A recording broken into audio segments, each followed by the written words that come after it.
అటువంటి ఆ యొక్క జమదగ్ని మునరాలు వెళ్ళిపోతే ఎల్లమ్మ తల్లి సత్యాల బోనవెత్తుకొని ఎన్నో బాధలు పడ్డది, ఎన్నో కష్టాలు పడ్డది. అగో అమ్మవారు ఆ ఎల్లమ్మ తల్లి కథ చెప్పన్నంటే తెల్లారబోదు పొద్దుకోబోదయ్యా. అట్లా రేణుకా ఎల్లమ్మ చూడు అటువంటి అడవి లోపల బాధపడకుంటావో ఈ 5 పిల్లగల్ల రోడ్డు కట్టుకున్నది. మారేడు రక్తం దోషడు తాగుతే పరశురాముడు పుట్టిండు, జారిపోయే రక్తం దోషడు తాగుతే చంపన్న పుట్టిండు, చిల్లాడ రక్తం దోషడు తాగుతే చిడకలయ్యా, డొక్కల్ల రక్తం తాగుతే డొక్కలయ్యా, ఆఖరికి అడుగు పొడుగుల రక్తం తాగుతే ఆడబిడ్డ గౌరవ పుట్టింది. ఓ తల్లులారంగా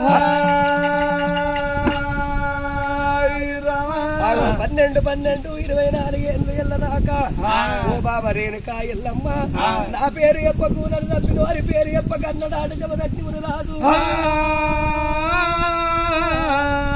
ఎల్లమ్మ తల్లి పిల్లగళ్ళు పుట్టినాక కొడుకులను సారి పెద్ద చేసింది.